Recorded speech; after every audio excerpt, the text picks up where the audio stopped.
Welcome! In front of me I have Imilab W11L smartwatch, and I'm gonna show you how to enable and how to disable the Do Not Disturb mode on this device. First, let's wake up the screen on our smartwatch, and you can do it by pressing the side button. After you wake up the screen, swipe down from the top of the screen to open the quick panel or quick settings, and here we have the Do Not Disturb mode icon.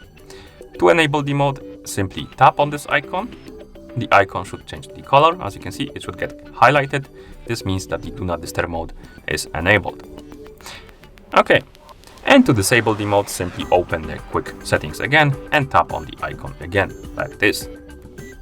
And that's how you enable and how you disable the Do Not Disturb mode on this device.